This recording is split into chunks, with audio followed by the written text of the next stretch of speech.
Pada kesempatan kali ini kami akan menjelaskan mengenai analisis sumber resiko lingkungan dan penanganan resiko lingkungan yang nantinya akan dijelaskan secara singkat satu persatu oleh masing-masing rekan. Perkenalkan, nama saya Muhammad Sofiin. Dan saya Isbahul Munir. Saya Aulia Reza. Saya Tika Irmawati. Berikut kami akan menjelaskan secara satu persatu mengenai sumbernya.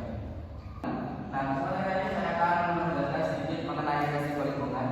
Nah, resiko lingkungan adalah kemungkinan terjadinya kecelakaan atau kerusakan lingkungan yang dapat berdampak pada kesehatan manusia berupa baik maupun fisik maupun biokimia, sosial, ekonomi, dan budaya. Penanganan risiko lingkungan dilakukan secara sistematis melalui identifikasi bahaya, terus bisa analisis kemungkinan dari dampak, serta pengelolaan risiko agar dapat dikendalikan. Penanganan ini dapat dilakukan oleh individu, organisasi, perusahaan maupun pemerintah dengan mekanisme yang terukur, logis, dan memiliki indikator keberhasilan. Nah, untuk risiko lingkungan sendiri itu seperti yang saya sampaikan tadi, itu adalah mengurangi risiko dari suatu kejadian yang di luar dugaan, atau bisa diringkas lagi itu meminimalisir risiko.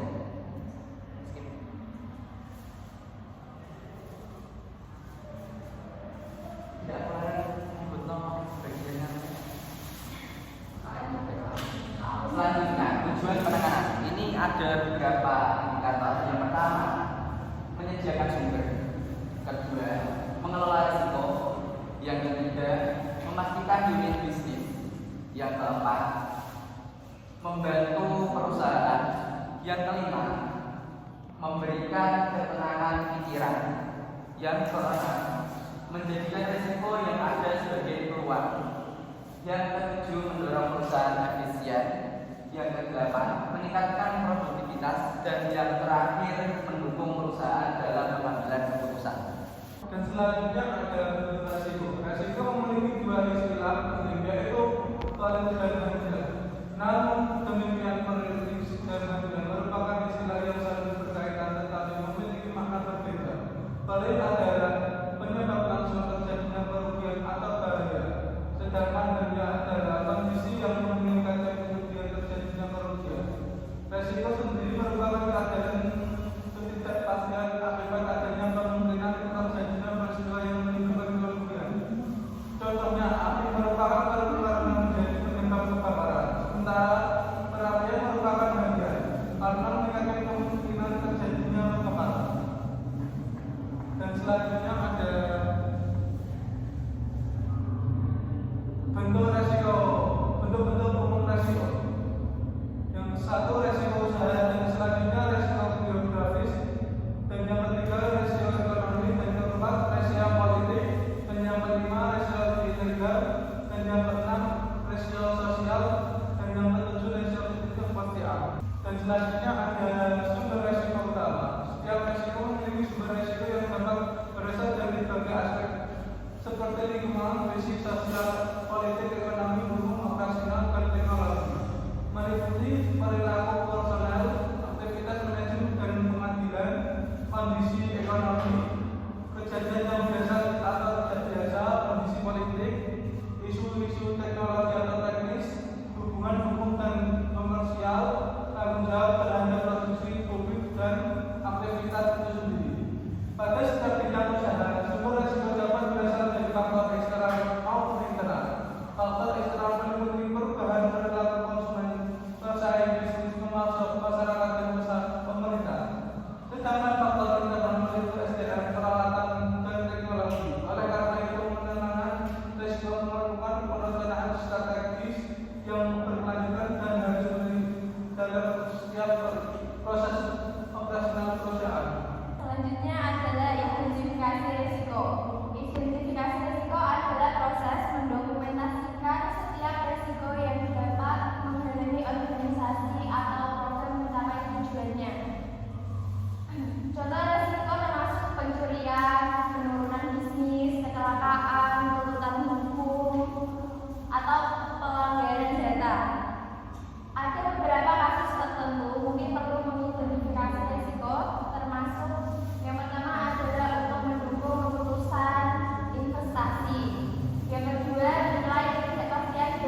presentasi yang dapat kami sampaikan. Kurang lebihnya mohon maaf apabila ada tutur kata yang salah. Semoga dapat bermanfaat kepada teman-teman semua. Wassalamualaikum